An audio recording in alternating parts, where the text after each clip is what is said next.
നമസ്കാരം സുഹൃത്തുക്കളെ. 18 വയസ്സ് മാത്രം പ്രായമുള്ള ഒരു പയ്യൻ പോളിടെക്നിക്കിന് ക്ലാസ്സിന് പോയി, ഇടയ്ക്ക് ജോലിക്ക് പോയി, സ്വന്തം അമ്മയുടെയും അച്ഛൻ്റെയും കാര്യം നോക്കി വളരെ മാന്യമായിട്ട് ജീവിക്കുന്ന പിള്ളേർ.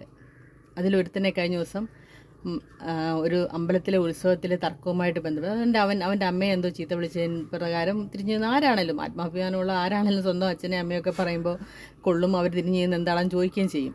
അതിൻ്റെ പേരിൽ 10, 50, 52 വയസ്സുള്ളവർ ഒരു മരത്തടി വെച്ച് അടിച്ചു കൊല്ലുന്ന ലൈവ് കാഴ്ചകൾ നമ്മളെല്ലാം കണ്ടതാണ്. അവൻ്റെ തലയിൽ അടിക്കുമ്പോഴുണ്ടാകുന്ന ആ അടിയുടെ ശബ്ദം, സത്യം പറഞ്ഞാൽ ആ അടിയുടെ ശബ്ദം നമ്മുടെ ചെവിയിൽ നിന്നൊക്കെ മാറുന്നതിന് മുമ്പേ അവൻ്റെ അമ്മ അവനെ കെട്ടിപ്പിടിച്ച് പൊടിമോനെ എന്ന് പറഞ്ഞ് കെട്ടിപ്പിടിച്ച് കരയുന്ന കാഴ്ചകൾ നമ്മൾ വേണ്ട കാണണ്ട എന്ന് വെച്ചാലും നമ്മുടെ കൺമുന്നിൽ ഇങ്ങനെ നമ്മൾ സ്ക്രോൾ ചെയ്യുമ്പോൾ വന്നുകൊണ്ടേയിരിക്കുകയാണ്. അത് കാണുന്ന ഒരമ്മയ്ക്കും സഹിക്കാൻ പറ്റുന്ന കാര്യമല്ല. ആൺമക്കൾ വേണമെന്നില്ല, മക്കളുള്ള ഏതൊരമ്മയ്ക്കും സഹിക്കാൻ പറ്റുന്ന കാര്യങ്ങളല്ല അത്. എനിക്കും 2 ആൺമക്കളാണ്. അതുകൊണ്ട് തന്നെ എനിക്കത് വല്ലാതെ ഫീൽ ചെയ്തു. ഞാൻ നിങ്ങളോട് പലപ്പോഴും പറഞ്ഞിട്ടുണ്ട്, ആകാശദൂത് കണ്ടിട്ട് കരയാത്ത ഒരാളുണ്ടെങ്കിൽ അത് പക്ഷേ ഞാനായിരിക്കും. ഒരമ്മയായി കഴിയുമ്പോഴാണ് നമുക്ക് അതിൻ്റെ ഫീലിങ്സും വേദനയൊക്കെ എന്താണെന്ന് മനസ്സിലാവുന്നത്. അപ്പോൾ പറഞ്ഞു വന്നത് ഹരികൃഷ്ണൻ്റെ മരണത്തെക്കുറിച്ചാണ്. സിദ്ധാർത്ഥ് മരിച്ചത് നമ്മൾ കണ്ടതാണ്. ഇതുപോലെ ഇതിലും ക്രൂരമായ ഒരു കൊലപാതകം, ദിവസങ്ങളോളം പീഡിപ്പിച്ച് കൊന്ന ഒരു സിദ്ധാർത്ഥൻ്റെ കൊലയാളികളെ ഇപ്പോൾ എവിടെയാണെന്ന് പോലും അവരെക്കുറിച്ചൊന്നും നമുക്കറിയില്ല. സുഖമായിട്ട് ജയിലിൽ മട്ടൻ കറിയും ഈ പറഞ്ഞ പോലെ ചപ്പാത്തിയും ഇഡ്ഡലിയും ദോശയും ഒക്കെ കഴിഞ്ഞ് നല്ല അടിപൊളിയായിട്ട് നല്ല ഫുഡും കഴിച്ച് നല്ല ശമ്പളത്തിൽ കഴിയുന്നു അല്ലേ? ഇതേപോലെ തന്നെ ഇവർക്കും ഇത് തന്നെയാണ് വിധിച്ചിരിക്കുന്നത്. നമുക്കെല്ലാവർക്കും അറിയാം. നമ്മൾ ഓരോരുത്തരും കമൻറ്റ് ബോക്സൊക്കെ വായിച്ചാൽ അവരെ അങ്ങനെ ചെയ്യണം, ഇവരെ ഇങ്ങനെ ചെയ്യണം, മറ്റേത് ചെയ്യണം, മറിച്ചേത് ചെയ്യണം എന്നൊക്കെ പറഞ്ഞ് നമ്മൾ വ്യാകുലപ്പെടുകയും നമ്മൾ ആക്രോശിക്കുകയും ചെയ്യുകയല്ലാതെ ഇവരെ ഒന്നും ചെയ്യാൻ പോകുന്നില്ല എന്ന് നമുക്കൊക്കെ കൃത്യമായി തന്നെ അറിയാം. പക്ഷെ ഞാൻ പറയുന്നത്, ഇവരുടെ വീട്ടിലും കാണും ഇതുപോലെ മക്കൾ. പക്ഷേ ഇനി അവർ വീട്ടിൽ ചെന്ന് കഴിഞ്ഞാൽ പരോളായിക്കോട്ടെ അല്ലെങ്കിൽ എങ്ങനെയും ആയിക്കോട്ടെ, ഇനി ഒരിക്കലും ഒരു കൊലയാളി എന്നല്ലാതെ അച്ഛാ എന്നിവരെ ആ മക്കൾ വിളിക്കാൻ പാടില്ല. കാരണം അതേ പ്രായത്തിലുള്ളൊരു പയ്യനെയാണ് ഇവർ തല്ലിക്കൊന്നത്.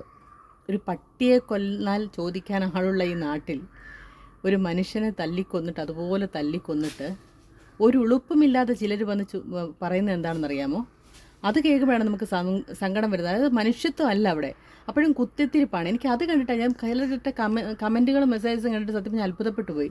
അവൻ്റെ പാർട്ടിയാണ് ചോദിക്കുന്നത്. അവൻ്റെ പാർട്ടി എന്താ പറയാത്തത്? ഏത് പാർട്ടിയിലായിക്കോട്ടെ, ഒരു മനുഷ്യജീവനല്ലേ, ഏത് പാർട്ടി ആയിക്കോട്ടെ. ഇതിനൊക്കെ എന്തിനാണ് പാർട്ടിയും ജാതിയും നോക്കേണ്ട കാര്യം? വേറൊരു കാര്യം ഒരാൾ വന്ന് പറഞ്ഞത് സത്യം പറഞ്ഞാൽ എന്നെ അത്ഭുതപ്പെടുത്തി. ഹിന്ദു ഒത്തുകൂടിയതിൻ്റെ ഫലമാണ് ഈ കാണുന്നതെന്ന്.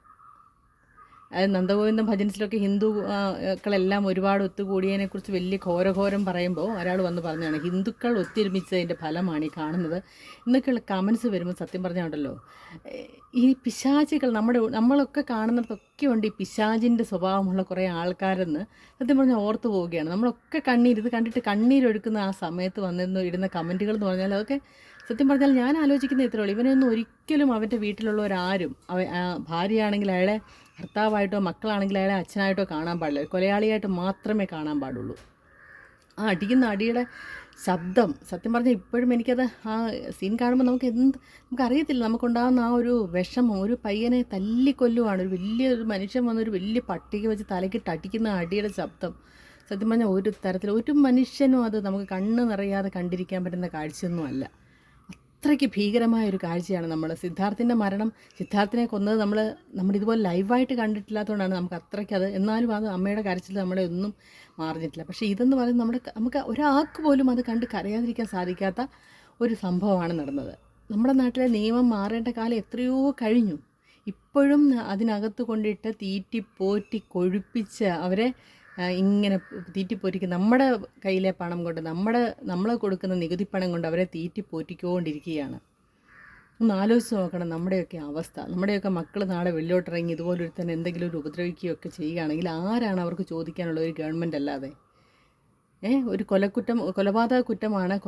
ഇവരെയൊന്നും തൂക്കിക്കൊല്ലാൻ വിധിച്ചാലും ഇവർക്കൊക്കെ എല്ലാവർക്കും അറിയാം. ഇപ്പം നമ്മളെ മറ്റേ കഷായം ഗ്രീഷ്മയുടെ കാര്യമൊക്കെ കണ്ടാണ്. അവൾക്ക് കൃത്യമായിട്ട് അറിയാം അവളെ ഒന്നും ചെയ്യാൻ പോകുന്നില്ലെന്ന് അവൾക്ക് കൃത്യമായിട്ട് അറിയാം. ഒരു പയ്യനെ കൊന്നിട്ടും അവൾക്കൊന്നും, അവളുടെ ഇത് കഴിഞ്ഞിട്ട് അവൾക്ക് 35 വയസ്സേ അവൾ വേറെ കല്യാണം കഴിച്ച് സുഖമായിട്ട് ജീവിക്കുന്ന രീതിയിലാണ് അവൾ ജീവിക്കുന്നത്.